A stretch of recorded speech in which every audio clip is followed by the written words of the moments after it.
গত ফেব্রুয়ারিতে যুক্তরাষ্ট্র ইসরায়েলের যৌথ হামলায় সপরিবারে নিহত হন ইরানের সর্বোচ্চ নেতা আয়াতুল্লাহ আলী খামেনি। 4 মাস প্রতীক্ষার পর অবশেষে জনসমক্ষে তার মরদেহ। আসসালামু আলাইকুম ভিউয়ার্স, দেশ ও দেশের বাহির থেকে যারা আমার ভিডিওটি প্লে করেছেন জানাচ্ছি আন্তরিক শুভেচ্ছা ও অভিনন্দন। আশা করি সবাই ভালো আছেন, সুস্থ আছেন, আলহামদুলিল্লাহ। তো ভিউয়ার্স,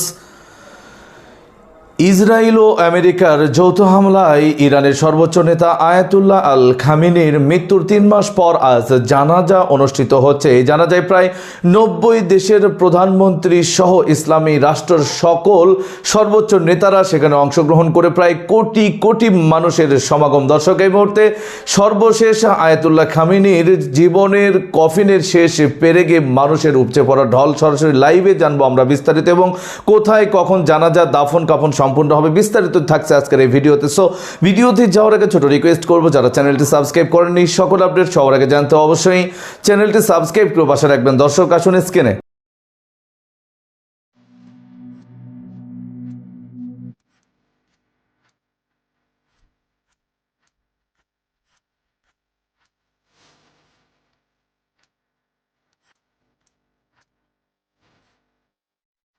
গত ফেব্রুয়ারিতে যুক্তরাষ্ট্র ইসরায়েলের যৌথ হামলায় সপরিবারে নিহত হন ইরানের সর্বোচ্চ নেতা আয়াতুল্লাহ আলী খামেনি। 4 মাস প্রতীক্ষার পর অবশেষে জনসমক্ষে তার মরদেহ।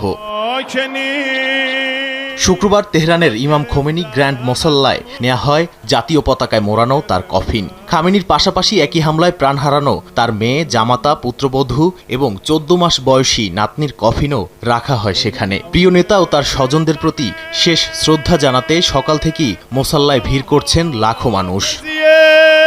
প্রকাশিত কর্মসূচি অনুযায়ী আগামী 4 জুলাই রাজধানী তেহরানে খামেনির মরদেহ সর্বসাধারণের শ্রদ্ধা নিবেদনের জন্য রাখা হবে। এরপর তেহরানের প্রধান সড়কগুলোতে শোকযাত্রা অনুষ্ঠিত হবে। পরে তার মরদেহ পবিত্র শহর কোমে নেওয়া হবে। এরপর ইরাকের নাজাফ ও ঐতিহাসিক কারবালাতেও শেষ শ্রদ্ধা নিবেদনের আয়োজন করা হবে। কারবালা থেকে 9 জুলাই খামেনির জন্মস্থান মাসাদে নেওয়া হবে তার মৃতদেহ। সেখানেই তাকে চিরনিদ্রায় শায়িত করা হবে। কারবালার ঘটনা ইসলামের ইতিহাসে অত্যন্ত গুরুত্বপূর্ণ এবং আবেগপূর্ণ একটি অধ্যায়। বিশেষ করে ন্যায়, সত্য, ত্যাগ এবং অন্যায়ের বিরুদ্ধে অবস্থান নেওয়ার প্রতীক হিসেবে এটি মুসলিম বিশ্বে গভীর তাৎপর্য বহন করে। শিয়া মুসলমানদের কাছে কারবালা তাদের ধর্মীয় পরিচয়ের অন্যতম কেন্দ্রীয় ঘটনা। তারা ইমাম হুসেনকে সত্য ও ন্যায়ের জন্য আত্মস্বর্গের সর্বোচ্চ আদর্শ হিসেবে স্মরণ করেন এবং মহররম জুড়ে শোকানুষ্ঠান পালন করেন। সুন্নি মুসলমানরাও ইমাম হুসেনকে অত্যন্ত সম্মান করেন এবং কারবালার ঘটনাকে মর্মান্তিক ও অন্যায় হত্যাকাণ্ড হিসেবে বিবেচনা করেন। তবে সাধারণভাবে তারা শোক পালনের ধরন এবং কিছু আচার অনুষ্ঠানের ক্ষেত্রে শিয়াদের মতো একই পদ্ধতি অনুসরণ করেন না। 1979 সালের ইসলামী বিপ্লবের পর 1989 সাল থেকে গত প্রায় 37 বছর ধরে ইরানের নেতৃত্ব দিয়েছেন তিনি। একজন শক্তিশালী নেতার ভাবমূর্তি তৈরি হয়েছে তাকে ঘিরে। 2025 সালে যে 12 দিনের যুদ্ধ হয়েছিল তাতেও আলী খামেনির কিচ্ছু করা যায়নি, এমনকি নতিও স্বীকার করেননি তিনি। সেই আলী খামেনিকে এত সহজেই হত্যা করা যাবে এটা বিশ্বাস করতে চান না অনেকেই। যখন মানুষের মনে একটা বিশ্বাস দৃঢ়ভাবে গেঁথে যায় তখন তার ভিন্ন কিছু জানলেও তার বিশ্বাসের পক্ষেই যুক্তি খোঁজে।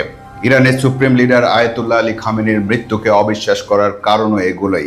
অনেকেই আবার প্রশ্ন করছেন, আলী খামেনি যে ওই সময়টাতে পরিবারের সদস্য আর সভাসদদের নিয়ে ওই বাসভবনে ছিল সেটা শত্রুপক্ষ জানলো কিভাবে? ভেতরের কেউ নিশ্চয়ই গাদ্দারি করেছে। এ প্রসঙ্গে কিছু তথ্য দিয়ে রাখি আপনাদের। আয়াতুল্লাহ আলী খামেনির অবস্থান নিশ্চিত হওয়ার জন্য মাসের পর মাস ধরে গোয়েন্দা কার্যক্রম চালিয়ে আসছিল আমেরিকার সিআইএ আর ইসরায়েলের মোসাদ।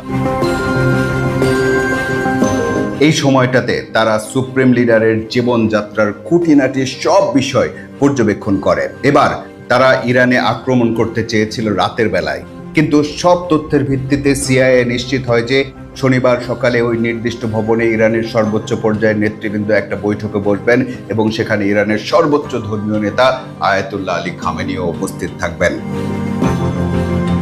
সিআইএ এই তথ্য জানায় ইসরায়েলের গোয়েন্দা সংস্থাকে। তখন তারা আক্রমণের সময়টাও পরিবর্তন করে ফেলে। শনিবার সকাল 6টায় ইসরায়েলের ফাইটার জেটগুলো তাদের ঘাঁটি থেকে রওনা দেয়।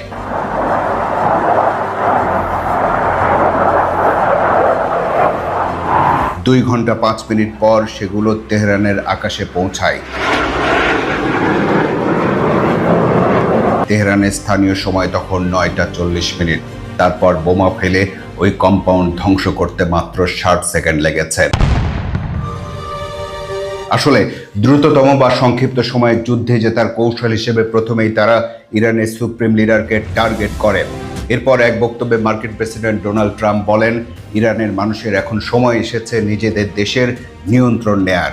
আমি আশা করি ইসলামী বিপ্লবী গার্ড এবং পুলিশ পুরোপুরি দেশপ্রেমিক ইরানিয়ান নাগরিকদের সাথে মিশে যাবে। অর্থাৎ মূল কাজ তো করাই হয়েছে, এখন ইরানের জনগণ যাতে সরকারকে ফেলে দেয়। এটাই হলো ট্রাম্পের মূল বক্তব্য, কিন্তু বাস্তবে তা এখনো হয়নি। ইরান এরই মধ্যে সংযুক্ত আরব আমিরাত, কুয়েত, কাতার, বাহরাইন সহ আশেপাশের কমপক্ষে 8টি দেশে আক্রমণ চালিয়েছে।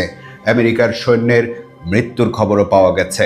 ইরাক, লেবানন সহ বিভিন্ন জায়গায় মার্কিন অবস্থানে হামলার খবর পাওয়া যাচ্ছে।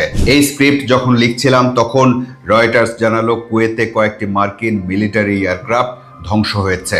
কুয়েতের প্রতিরক্ষা মন্ত্রণালয় থেকে জানানো হয়েছে সংঘাত পুরো মধ্যপ্রাচ্য জুড়ে ছড়িয়ে পড়ছে। সবশেষে বলাই যায় যে আয়াতুল্লাহ আলী খামেনিকে হত্যা করে যা অর্জন করতে চেয়েছিল ইসরায়েল আর আমেরিকা, তা অর্জন করা হয়তো এত সহজ হবে না। দর্শক, স্ক্রিনে আমরা সে সম্পর্কে বিস্তারিত জানলাম। এ বিষয়ে আপনাদের মতামত কমেন্টে জানান। কেউ ভিডিওটি স্কিপ করবেন না। আয়াতুল্লাহ খামেনির জানাজায় অংশ নিতে বাংলাদেশের মাননীয় সংসদের স্পিকার সহ বিরোধী দলীয় ও দলীয় জোটের ঐক্যমতে অনেক নেতারাও সেখানে ঐক্যবদ্ধ হয়েছেন। আমরা একটু সেই সম্পর্কে আরও বিস্তারিত আপডেট জানবো রিপোর্টে। ইরানের প্রয়াত সর্বোচ্চ নেতা আয়াতুল্লাহ আলী খামেনির চিরপ্রস্থান শুধু একজন রাষ্ট্রনেতার বিদায় নয়, বরং প্রায় 4 দশক ধরে ইরানের রাজনীতি, ধর্মীয় নেতৃত্ব ও মধ্যপ্রাচ্যের ভূরাজনীতিতে প্রভাব বিস্তারকারী এক যুগের অবসান। খামেনির শেষ বিদায় কেবল একটি রাষ্ট্রীয় অন্ত্যেষ্টিক্রিয়া নয়, বরং ইসলামী প্রজাতন্ত্রের ইতিহাসের সবচেয়ে বড় রাজনৈতিক ও ধর্মীয় আয়োজনগুলোর একটি হতে যাচ্ছে। প্রায় 6 দিন ধরে চলবে এই শোকানুষ্ঠান। শুধু ইরানেই নয়, প্রতিবেশী ইরাকেও হবে শোকসভা ও বিদায়ী শোভাযাত্রা। ইরান সরকার আশা করছে এতে কোটি কোটি মানুষ অংশ নেবেন। বিশ্বের বিভিন্ন দেশের রাষ্ট্রীয় প্রতিনিধি, ধর্মীয় নেতা এবং রাজনৈতিক ব্যক্তিত্ব উপস্থিত থাকবেন এতে। প্রশ্ন হলো, কেন এত বড় আয়োজন? কিভাবে চলছে প্রস্তুতি? আর এই শোকসভায় কি বার্তা দিতে চায় তেহরান?